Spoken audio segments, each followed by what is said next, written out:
자, 이번 시간에는 여러분들이 컴퓨터 구조 일반의 첫 장 컴퓨터의 개요 부분을 보실 것 같은데요. 보실 건데요.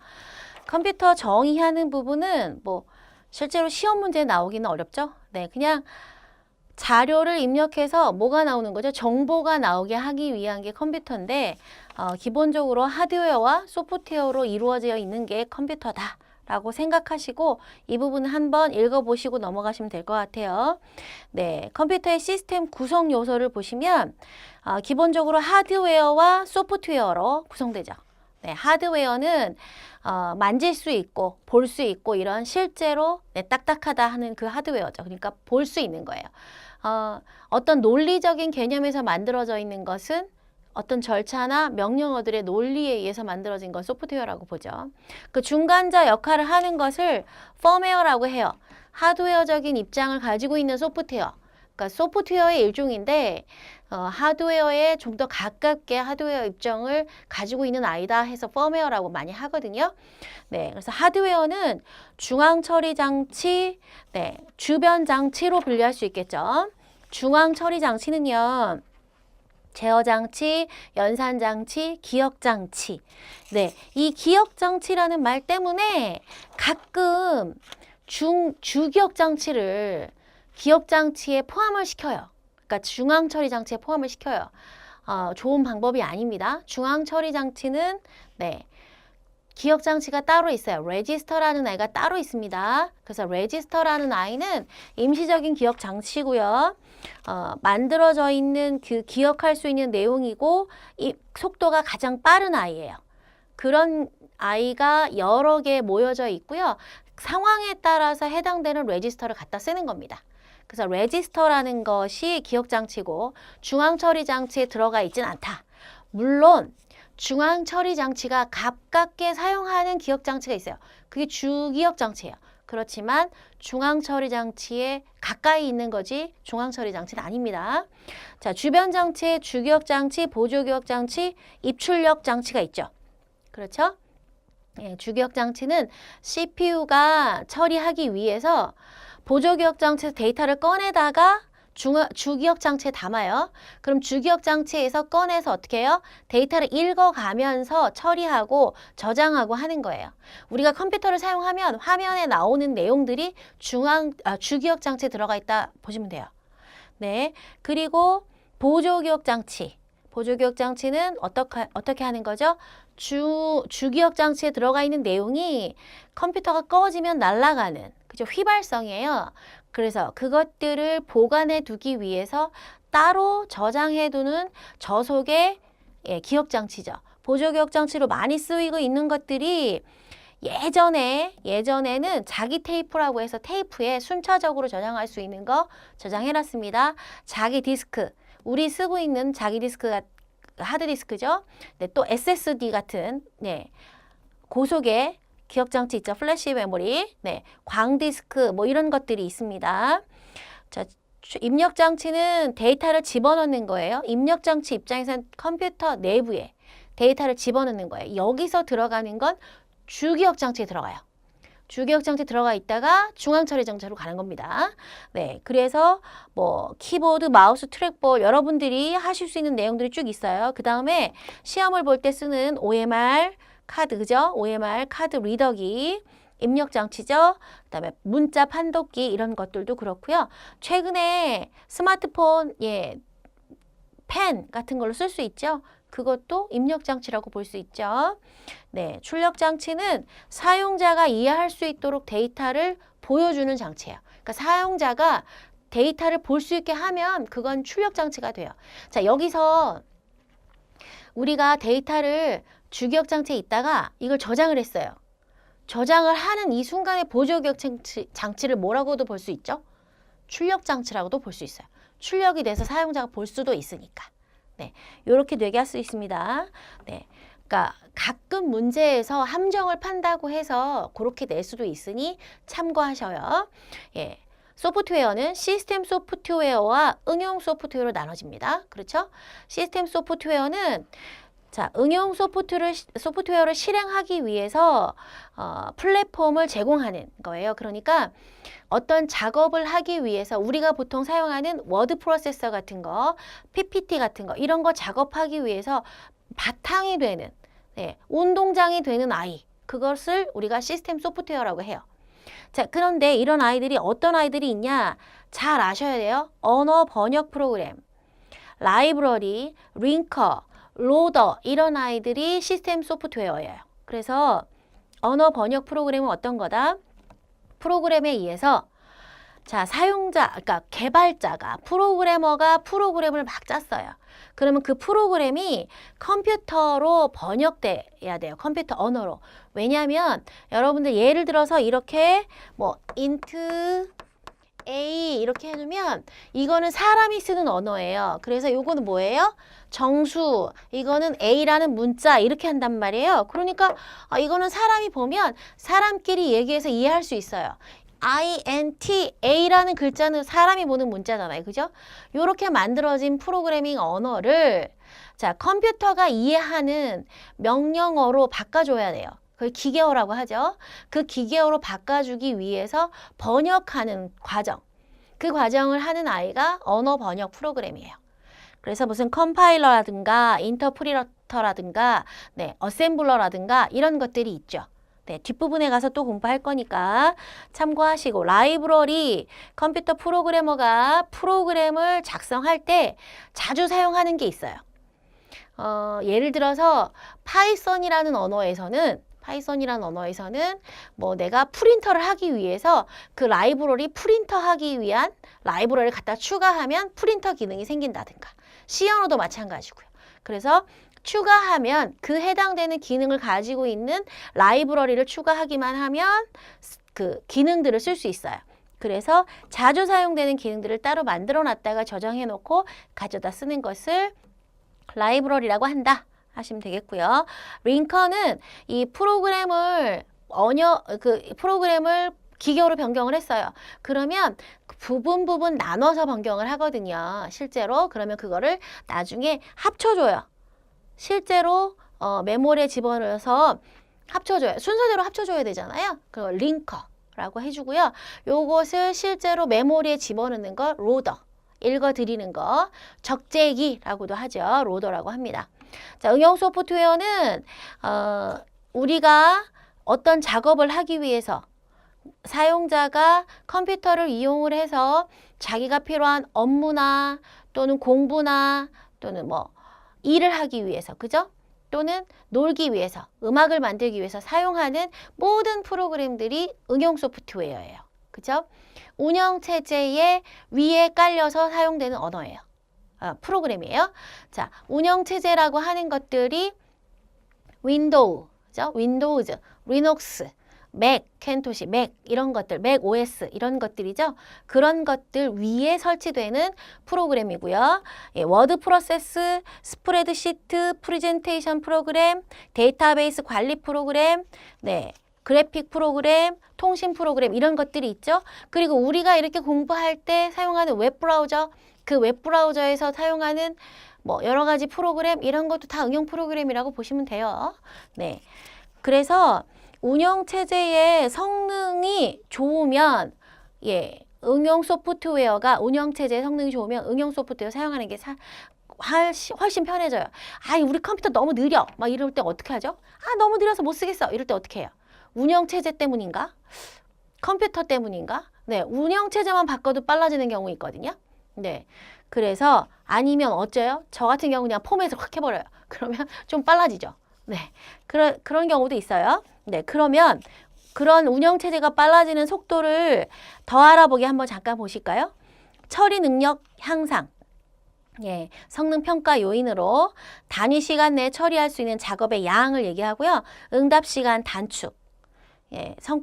성능 평가 요인이요. 신뢰도 향상. 그 다음에 사용 가능도 향상. 이렇게 시스템 자원을 신속하게 사용할 수 있도록 지원하는 능력을 사용 가능도라고 합니다. 나머지 부분, 신뢰도는 뭐예요? 믿을 수 있는 거죠? 떨어진 결과를 믿을 수 있게 하는 거예요. 물론 사람이 좋은 데이터를 넣어야지만 믿을 수 있는, 신뢰할 수 있는 데이터가 나오긴 하지만 그 처리하는 시스템 오류가 없다면 처리한 내용은 신뢰할 수 있다. 그래서 일부 사람들은 컴퓨터가 처리하면 다 맞아, 그냥 100% 맞다고 생각하는 사람들도 많죠. 저 같은 사람은 안 믿지만, 네, 저 같은 사람은 프로그램을 하는 사람이니까 잘 안 믿어요. 그렇지만 실제로는 많이 믿죠. 네, 컴퓨터가 한 거니까 믿어도 돼. 이렇게 얘기 많이 하죠. 네, 신뢰도가 높은 편입니다. 그쵸? 자, 컴퓨터의 네, 펌웨어. 마지막으로 펌웨어를 볼게요. 구분한 것 중에 펌웨어. 예, 특정 하드웨어 장치에 포함되어 있어서 포함되어 있는 소프트웨어이고요. 하드웨어와 소프트웨어 중간 역할을 하는 성격을 지니고 있어요. 소프트웨어를 읽어 실행하거나 수행하는 것이 가능하고요. 필요시에 하드웨어 성능 향상을 위해서 업그레이드도 할 수 있어요. 예, 여러분들 스마트폰에 들어가 있는 것도 펌웨어가 들어가 있어요. 네, 그걸 보시면 되겠고요. 롬에 저장되어 있는 마이크로 컴퓨터 프로그램이 펌웨어에 해당된다라고 보시면 되겠습니다. 네, 컴퓨터의 특성은 한번 쭉 읽어보시는데요. 예전에는 컴퓨터의 특성에 맞지 않은 것은 해가지고 그런 문제, 아주 쉽게 나온 문제 중에 창조성이라는 말이 있었어요. 지금은 창조성이 빠져야 되지 않을까 싶어요. 왜냐하면 AI에 의해서, 인공지능에 의해서 음악 활동, 창조 활동 많이 하잖아요. 그렇죠? 물론 AI 프로그램도 사람이 만든 거지만 기계 학습을 통해서 스스로 뭔가를 만들어내기도 하긴 하거든요. 창조 활동을 하긴 하니까요. 네.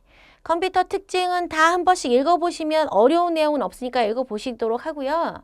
자, 신속성, 정확성, 대용량성, 자동성, 범용성, 저장성, 그죠? 호환성, 신뢰성, 다양성, 공유할 수 있어요. 수동성을 가지고 있어요. 컴퓨터는 사용자에 의해서 처리되는 거기 때문에 사용자의 데이터에 의해서 결정이 된다. 그래서 예를 들어서 예, 가버지 인풋, 가버지 아웃풋이라는 게 나오는데요. 쓰레기를 집어넣으면 쓰레기가 나온다는 얘기예요. 그러니까 데이터가 자, 지금 빅데이터 분석이나 이런 거 어떻게 해요? 굉장히 중요하게 생각되는 게 뭐예요? 데이터를 걸러내는 거. 데이터 정제가 굉장히 중요하거든요. 그러니까 데이터를 걸러내는 작업. 왜 그런가요? 쓰레기를 안 집어넣으려고 하는 거죠. 쓰레기를 집어넣으면 쓰레기 데이터가 나오니까. 네, 그렇게 생각하시면 돼요. 그래서 그것을 수동성의 개념에서 이야기하기도 합니다. 자, 컴퓨터의 기능은요. 예전에 튜닝이라는 사람이 튜닝 기계를 만들었어요. 그래서 5가지 기능을 그때 정의를 했어요. 컴퓨터의 튜닝 기계. 그게 지금의 컴퓨터 기능에 적용이 돼 있는데요. 뭐냐면 입력 기능, 기억 기능, 연산 기능, 제어 기능, 출력 기능입니다. 앞에서 컴퓨터의 중앙 처리 장치 기능과 그죠?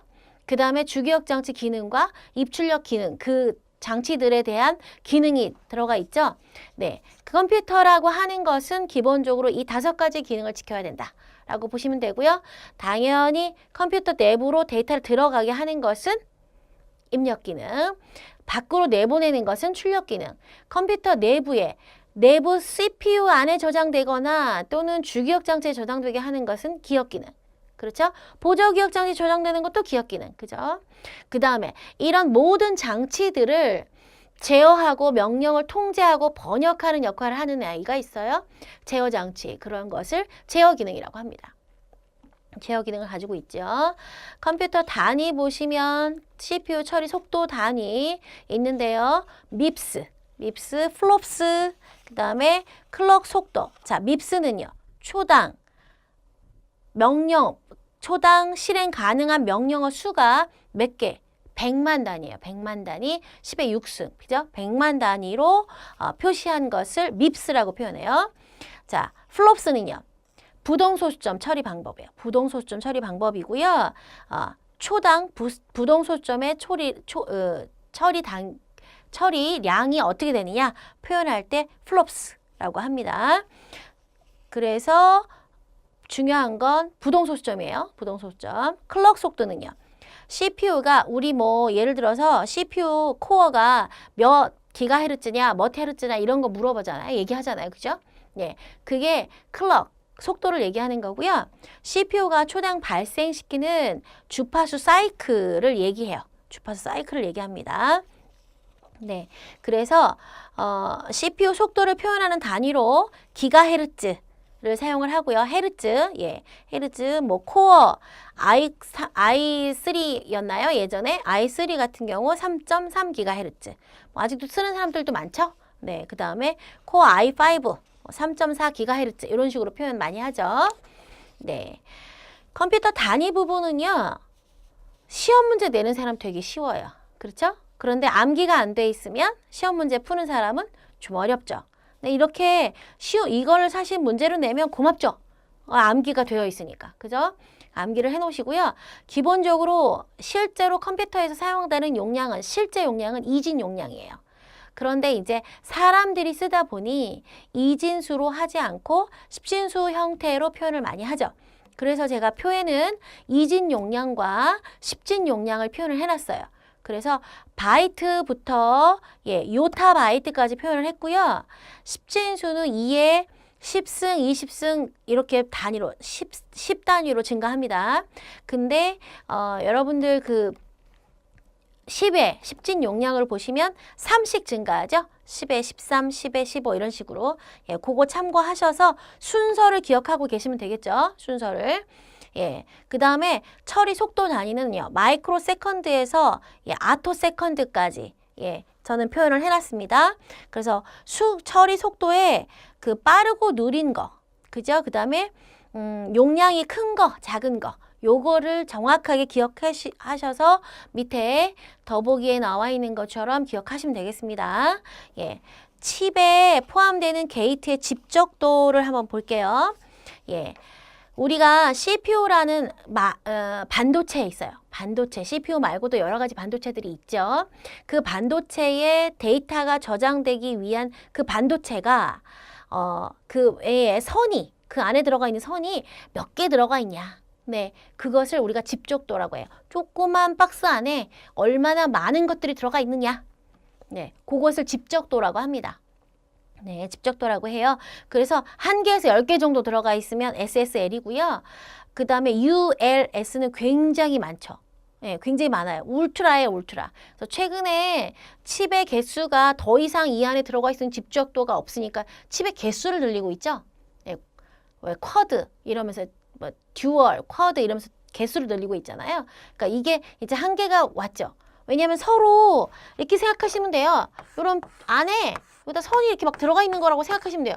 이게 가까우면 가까울수록 어떻게 해요? 간섭이 심하잖아요. 그래서 최대한 간섭이 없는 것까지 들어가 있는 게 요즘 그 칩들이고요. SSL, MSL, LSL, LSI, SSI, MSI, 그 다음에 집적도니까 인티그레이션인데 제가 L이라고 했네요. 인티그레이션입니다. LSI, 그 다음에 VLSI, 그 다음에 울트라가 붙었어요. ULSI. 네, 순서만 기억하시면 될 것 같아요. 이게 100에서 수천 개다. 그럼 100이랑 수천 개 엄청 차이 나는 거잖아요. 그죠? 그리고 1만에서 100만 개 많이 차이 나는 거잖아요. 그러니까 사실은 그 수가 헤아릴 수 없을 만큼 지금은 더 많아졌다. 그런 의미로 받아들이시면 될 것 같습니다. 중앙 처리 장치부터 들어갈게요. 이제 중앙 처리 장치를 상세하게 보죠. 자, 중앙 처리 장치는요. 사람으로 말하면 두뇌 역할을 하는 아이죠. 두뇌 역할을 하는 아이고요. 제어 장치, 연산 장치, 기억 장치로 구성되어 있다고 말씀드렸어요. 앞부분에서. 자, 4대 기능이 있어요. 4대 기능. 이거 알아두세요. 기억 기능, 연산 기능, 전달 기능, 제어 기능. 자, 기억 기능에 해당되는 역할을 하는, 담당하는 장치가 있어요. 누구냐면 레지스터와 플래그. 플래그라는 아이는 얘가 뭐 0이 됐냐, 얘가 뭐 제로로 나왔냐, 아니면 마이너스가 나왔냐, 또는 오버플로우가 나왔냐, 이런 것들을 기억하고 있는 그 세팅 시켜주는 것들이 있어요. 그걸 플래그라고 합니다. 그다음에 연산 장치는요, 실제로 기억하는 거죠. 어큐뮬레이터라고 하고요. 연산 장치. 전달 기능은요, 컴퓨터 내부에 앞에서도 이제 우리가 실제로 그림을 그려보긴 하겠지만 뭐 이런 식으로 생겼다고 하면 이렇게 하면 느낌상으로 이제 그리면 여기서 전달을 하고 데이터 전달하고 다시 전달하고 이런 기능을 가거든요. 나중에 뒷부분에 가서 좀 더 볼게요. 자, 이렇게 가면 PC, 뭐 MAR 뭐 이런 식으로 가요. 레지스터들이 의해서 그러면 요 데이터들이 왔다 갔다 해야 되잖아요. 요런 데이터들이 왔다 갔다 하는 통로, 그것을 버스라고 해요. 자, 제어 기능은요, 명령어를 번역하고 통제하는 역할, 그죠? 각 장치들을 통제하는 역할을 하는 아이들을 우리가 제어 장치가 하고요, 제어 기능이라고 합니다. 네. 마이크로 프로세서를 한번 볼게요. 마이크로 프로세서. 마이크로 프로세서 정의를 한번 내려볼까요? 마이크로 프로세서는 제어 장치, 연산 장치, 레지스터가 한 개의 반도체 칩 내에 내장되어 있는 장치를 말합니다. 네, 그래서 CPU 기능을 가지고 있는 대규모 집적 회로에 탑재한 장치이고요. 산술, 연산, 논리, 연산, 이런 연산들을 다 할 수 있어요. 제어 능력을 가지고 있어요. 클럭 주파수와 내부 버스의 폭으로 그 성능을 표현해요. 그러니까 내부 버스라는 건 데이터를 한꺼번에 많이 보내느냐, 조금 보내느냐, 차선으로 생각하시면 돼요. 자, 2차선이 속도가 빠를까요? 8차선이 빠를까요? 8차선이 훨씬 빠르겠죠?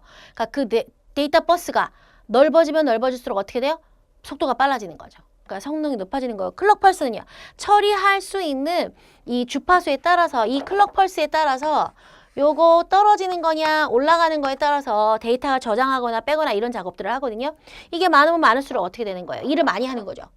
그렇게 생각하시면 돼요. 이해하시면 돼요. 외우실 필요는 없고요. 이 부분은. 자, 개인 컴퓨터 중에서 컴퓨터에서 중앙 처리 장치로 사용이 되기도 하고요. CPU의 명령어 처리 및 구성 방식에 따라서 리스크 방식 또는 시스크 방식으로 분리를 합니다. CPU가 마이크로 프로세서가요. 자, 시스크라는 말은요, 앞에 어떤 것의 약자냐면 앞에 컴플렉스의 약자예요. 컴플렉스. 인스트럭션. 컴플렉스 복잡한 거죠? 복잡합니다. 그 다음에 리듀스드, 자, 인스트럭션. 요거는 복잡하지 않죠? 간략하게 만든 거예요. 자, 시스크는요, 모든 명령어, 컴퓨터에서 나올 수 있는 모든 명령어에 대해서 다 가지고 있는 거예요. 리스크는요, 8대 2라는 이제 이론이 있어요. 그 이론까지는 모르셔도 되지만, 자, 그 이론이 있는데 그 이론에 의해서 많이 쓰이는 것들은 사실 보니까 많이 쓰이는 애들은 그렇게 많지 않더라. 너무 많이 쓰이지 않는 애들까지 쓸 필요는 없겠더라 해서 좀 간략화 시켜 놓은 것이 리스크라고 보시면 돼요. 자, 시스크는요, 연산에 처리되는 복잡한 명령어들을 수백 개 이상 탑재하고 있는 프로세서예요. 마이크로 프로그래밍을 통해서 사용자가 작성하는 고급 언어에 각각 기계어를 대응시킨 회로로 구성되어 있는 거예요. 그러니까 모든 언어를 다 쓸 수는 있어요. 예, 얘가 없는 명령어는 없는 거예요. 그 해당되는 기계 장치에 필요한 모든 명령어는 다 있는 거예요. 그렇지만 우리 사람도 언어는 되게 많잖아요. 쓸 수 있는 단어는 되게 많잖아요. 그렇지만 실제로 많이 쓰는 단어는 정해져 있잖아요. 그러니까 불필요한 단어들에 대해서 처리하는 것은 그냥 빼놓고, 네, 많이 사용하는 것들 위주로 구성을 해서 빨리 하겠다. 이렇게 묶어놓은 건 리스크. 모든 명령어를 다 처리하게 하겠다? 시스크 방식입니다. 그래서 자주 사용하지 않는 명령어의 모든 셋을 갖춘 프로세서고요. 모든 요구 능력을 제공을 하고 있어요. 명령어 집합이 커서 많은 명령어를 프로그래머에게 제공하므로 프로그램 작업은 쉽겠죠. 프로그램 할 때 예를 들어서 A 더하기 B 더하기 C 뭐 이렇게 돼 있는 거, 네, 또 그러니까 이거 쉽게 생각하죠. 이렇게 하면 어려울 것 같고요. 자, A 더하기 A 더하기 A. 자, 이거를 명령어가 요거밖에 없어요. 더하기밖에 없어. 그러니까 실제로 그렇다는 얘기는 아니고요. 이해하시라는 얘기예요. 요렇게 하면 3번 해야 되는데 만약에 곱하기 기능이 있다면 여기 더하기 A 더하기 A 이렇게 해서 쭉 한 10개 한 20개 씁시다. 20개 썼다고 치죠. 그러면 명령어가 플러스 명령어밖에 없어요. 그럼 이렇게 다 써야 되는 거죠, 실제로는. 그렇지만 프로그래머가 곱하기 기능이 있어요. 그럼 어떻게 하면 돼요? A 곱하기 20번 하면 되죠. 아니, A가 20번 곱하는 거니까 틀릴 뻔했네. 20개 이러면 되죠. 20승, 그죠? 아, 더하기죠, 더하기. 아, 죄송합니다. A 곱하기, 네, 20, 그죠? 20개, A가 20개죠? 20A죠? 네.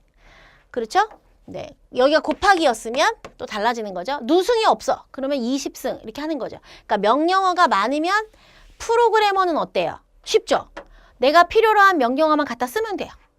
그런데 처리하는 입장에서는 이 명령어도 처리해야 되고 이 명령어도 처리해야 돼서 처리하는 입장에서는 불편하다. 그 얘기를 하는 거예요.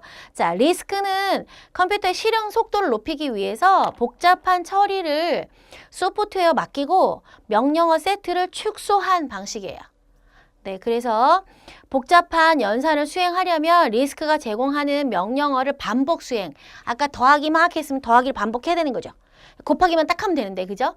그걸 이해하시면 돼요. 명령어의 대부분 1머신 사이클에서 실행되고 네, 명령어의 길이는 고정적이다. 네, 이 얘기 때문에 오해할 수가 있어요. 2개짜리, 3개짜리로 정해져 있다는 얘기인데 딱 2개만 있어. 3개만 있어. 뒤에 이제 명령어 세트를 보실 때 하시면 되는데 우리가 명령어가 이렇게 생기는 2개 세트짜리가 있고요. 이렇게 생겨 있는 3개 세트짜리가 있고요. 뭐 이렇게 여러 개 세트짜리가 있어요. 앞에가 OP 코드라고 해서 명령어 들어가고 여기 주소 OP 코드 네, 뒤에 또 있습니다. 참고하시면 돼요. 그냥 주소 1, 주소 2 그다음에 이렇게 해서 실제로 명령어 종류는요. 이렇게 있어요. 실제로 생긴 형태가 그래서 주소 1, 2, 3 이렇게 있어요. 근데 시스크 방식은 이걸 다 지원해 주는 거고 리스크 방식은 나는 요거 2개만 지원하기로 했어. 그럼 딱 2개로 고정돼 있다는 얘기예요. 이 고정적이라는 말을 오해하시면 안 돼요. 자, 그래서 명령어 대부분은 1머신 사이클, 그러니까 머신 사이클이 한번 읽어와서 처리하고 다시 저장하는 것을 머신 사이클이라고 하는데 그 머신 사이클 내에서 다 처리할 수 있고 명령어 길이는 고정적이어서 단순하다 생각하시면 되겠고요. 메모리에 대한 액세스는 로드와 스토어만으로 한정되어 있고요. 저장한다, 꺼내온다 이것만 한정되어 있대요. 어드레싱 모두가 저거 와이어드 로직을 많이 이용한다. 와이어드 로직을. 그러니까 다른 것들도 많이 해야 되겠죠. 그러니까 이런 여러 가지 이렇게 3가지 하려면 이렇게 3가지 있으면 이렇게 3개 다 더하면 되는데 예를 들어서 A 더하기 B 더하기 C가 있는데 이거 하려면 여기다 A 더하기 B 더하기 C 이러면 되죠. 근데 이렇게 했다 그러면 A랑 B랑 더한 다음에 그죠? 다시 그 결과값을 A 더하기 B 한 거랑 C랑 다시 더해야 되잖아요. 예, 그런 작업을 해야 된다 그 얘기죠. 자, 고정 배선 제어 마이크로 프로그램 방식보다는 빠르고요. 단순 기능의 명령어 집합과 주소 지정 방식으로 최소화하여 제어 장치가 간단해요. 속도가 빠르고 그래픽 응용 분야에 적합해요. 그래픽 응용 분야에서는 통계나 이런 그 아주 어려운 계산을 해야 되는 경우는 시스크가 더 유리할 수도 있겠죠. 명령어를 다 프로그램 개발하기가 쉬우니까 그렇죠. 그런데 어떤 특정하게 그냥 간단한 명령어로만은 처리해도 되는 것들 물론 그림은 복잡하지만 그런 거에 좋다. 그래서 처리 속도에 대한 비교를 제가 넣어놨어요. 비교는 시험 문제 내면서 이거 살짝 바꿔놓으면 그죠? 틀릴 수 있는 거죠. 비교에 대한 거 한번 읽어두시고요. 이런 것들은 뭐 별 수 없어요. 머리에 숙지해 주시는 게 좋겠죠. 자, 이스크라는 게 있어요. 이거는 뭐냐면 그 AD 칩스에서 개발한 인베디드 프로세서용이고요. 리스크 기반이에요. 리스크 기반이고 위키백과에서 그렇게 정의가 되어 있습니다. 리스크 기반으로 리스크의 간결성, 그 다음에 시스크의 확장성을 동시에 내장하는 방식이고요. 실제로 중간자 역할을 하는 거라고 보시면 돼요. 가변 길이 오퍼랜드를 표현하기 위한 확장 레지스터라는 걸 가지고 있어요. 확장 레지스터, 확장 플래그. 그러니까 기존에 가지고 있는 레지스터에다가 확장된 이자가 붙어 있는 확장 플래그와 레지스터를 가지고 있습니다. 그래서 이스크 특징을 5S라고 표현하고 있는데요. 스몰, 그 다음에 심플, 스피드, 스케일, 스케일업을 그 다음에 쉐이빙 이렇게 표현하고 있어요. 각각의 내용에 대해서 한번 볼게요. 스몰은 이스크는 출현 빈도가 높은 짧은 길이의 오퍼랜드를 가지는 16비트 고정 길이 명령으로 구성되어 있고요. 확장이라 그러면 여기다가 더 16비트 2개 더 합쳐지는 거예요. 확장이 되어 있으면 만약에 이스크는 16비트 고정 길이 명령어 집합을 가지며 한 가지 명령어 코드의 한 개의 명령어만 가지고 있어요. 한 개의 코드에 한 개의 명령어만 가지고 있는 거예요. 그리고 스피드, 빠른 거죠. 왜냐면요. 리스크 기반이기 때문에. 빠릅니다. 네, 스케일러블은요. 확장성을 가지고 있어서 16비트, 32비트 마이크로 프로세스의 특징을 반영을 해서 오퍼랜드를 필요한 길이만큼 확장하는 구조예요. 그러니까 요걸 OP 코드라고 하고요. 뒤에 나오는 걸 오퍼랜드라고 해요. 나중에 이제 명령어 그 구조를 보시면데 한번 보시면 우리가 실제로 컴퓨터에 명령어를 이렇게 정의를 할 때 앞에는 명령 코드가 들어가는 부분, 여기는 주소나 값이 들어가거든요. 값이. 여기를 오퍼랜드라고 해요. 오퍼랜드. 네. 그래서 이 부분을 어떻게 할 수 있다? 확장할 수 있는 구조를 가지고 있다. 그죠?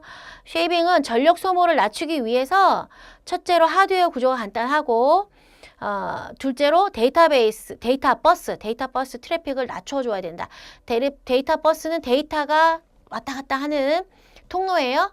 트래픽을, 교통을 원활하게 해줘야 된다는 거죠. 트래픽을 낮춰줘야 된다. 제어 장치 볼게요. 제어 장치는 다음 시간에 좀 더 자세히 할 거지만 한번 쭉 훑어보고 갈게요. 제어 장치. 이번 시간에 다 해도 될 것 같아요. 네. 제어 장치 한번 볼까요? 제어 장치는 프로그램 카운터, 그죠? 그 다음에 명령 레지스터, 명령 해독기, 번지 해독기, 부호기, 그 다음에 주소 레지스터, 버퍼 레지스터 이런 것들이 들어가 있어요. 예, CPU의 CU 제어 장치. CPU는 세 가지가 있어요. 뭐죠? 제어 장치, 연산 장치, 기억 장치. 그렇죠? 그 중에 제어 장치가 가지고 있는 장치들이 뭐냐? 프로그램 카운터는 다음 명령어에, 그러니까 우리가 명령어가 이렇게 있다 그러면 실제로 프로그램이 짜지면 그게 번역돼서 메모리 안에 들어가요. 그러면 이렇게 순차적으로 명령어를 꺼내다가 읽을 수 있어요. 이렇게 꺼내다가 읽어드릴 수 있거든요. 그러면 현재 여기 주소였다가 다음 주소 이렇게 알려주는 애가 누구라고요? 프로그램 카운터. 그 다음에 명령 레지스터는 이 안에 요거 한 줄을 명령이라고 본다면 요 명령어를 기억하고 있는 거. 명령 해독기는요. 요 명령어 중에 앞에 있는 게 OP 코드. 그러니까 코드예요. 명령 코드고 뒤에 있는 건 오퍼랜드. 주소나 값이라고 말씀드렸죠. 그거를 꺼내다가 기억하고 있는 건 뭐라고 했어요? 명령 해독기가 번역해요. 그 다음에 번지 해독기는 뒤에 있는 건 주소면 주소를 해독해야 되겠죠? 주소 해독기. 부호기가 있고요. 부호기는 명령 해독기에서 받은 명령을 실행 가능한 제어 신호로 변환을 해줘야 돼요. 그래서 이거는 어큐뮬레이터, 야 누산기야 이거 너 덧셈 할 거야 라고 알려줄 거예요. 그럼 그 알려주는 신호가 필요한 거죠. 부호기. 그 다음에 메모리 레지스터. 메모리 어드레스 레지스터. 자, 주소를 알려줘야 돼. 실제로 그 해당되는 여기 이 아이가 번역이 돼요. 주소로 어디 주소에 있는데 메모리에 어디 들어있어. 그걸 실제 절대 주소를 알려줘요. 그럼 그 주소에서 가지고 오는 겁니다. 네. 그 다음에 버퍼 레지스터는요. 데이터가 이제 저장이 됐어요. 그러면 메모리를 들어가기 전에 또는 명령으로 가기 전에 잠깐 기억하고 있는 일시적으로 기억하고 있는 레지스터입니다. 연산 장치는요. 몇 가지로 구성되어 있냐면 누산기, 가산기, 보수기, 쉬프터, 데이터 레지스터, 상태 레지스터, 기억 레지스터, 인덱스 레지스터 이런 것들이 들어가 있어요. 자, 연산 장치는요. 연산하는 거예요. 덧셈 뺄셈 하는 산술 연산 또는 논리 연산, 참이냐 거짓이냐 찾아내는 거죠. 크냐 작냐 뭐 이런 거 비교하는 관계 연산자. 누구보다 누가 크냐, 누구보다 작냐. 또는 이 값이 참이냐 거짓이냐 이런 것들을 계산하는 거예요. 참이냐 거짓이냐 계산하는 건 논리연산. 크냐 작냐 같냐 비교하는 건 관계연산. 산술 논리 관계연산인데 순서는 산관논이라고 해요. 산술연산 먼저 관계연산 나중에 그 다음이 제일 나중에 논리연산. 같이 연달아 있다면, 한 줄에 다 있다면 제일 먼저 연산 우선순위가 우리가 덧셈, 뺄셈, 곱셈, 나눗셈이 있으면 곱셈하고 나눗셈 먼저잖아요. 똑같이 산술 연산이 먼저입니다. 관계 연산이 두 번째, 논리 연산이 마지막. 이렇게 보시면 돼요. 노산기는 예. 일시적이 어떻게 해요? 연산 결과를 기억하고 있어요. 잠깐. A하고 더하기 B, C 더하기 C 했어요. 그럼 A하고 더하기 B를 가지고 있어야 돼요. 그때 기억하고 있는 게 누산기. 가산기는요. 말 그대로 덧셈하는 거예요. 더하고 있는 거예요. 누산기에 있는 값과 내가 주는 값을 더하는 거. 보수기는요. 음수 연산을 하기 위해서 덧셈 기계만 가지고 음수 연산을 하기 위해서 보수를 취하는 거예요. 1의 보수, 얘를 우리 들어서 10진 보수다 그러면 뒤에서 이제 우리 배울 거니까 10진 보수다 그러면 1의 10진 보수는 9예요. 10이 되는 숫자를 찾는 거거든요. 그러면 2의 보수다. 그러면 1이 2의 보수가 되려면 얼마가 있으면 돼요? 1이 있으면 되죠. 1의 보수다. 그러면 1이에요. 자, 무슨 얘기냐면 자, 1의 보수를 취하고 싶어요. 그럼 1이 되기 위한 숫자는 얼마만 있으면 돼요? 0만 있으면 되죠. 1이 2의 보수가 되고 싶어요. 1이 더 있어야 되잖아요. 이렇게 생각하시면 돼요. 그 아이가 되기 위한 숫자. 보수기, 그 다음에 10부터는 이동시켜주는 거예요. 옆으로 곱셈과 나눗셈을 위해서 한 칸씩 이동시키면 개선되는 거. 상태 레지스터는 현재 얘가 자리가 올라갔냐, 인터럽트가 발생했냐, 오버플로우가 발생했냐, 언더플로우가 발생했냐 이런 것들을 기억하고 있는 장치.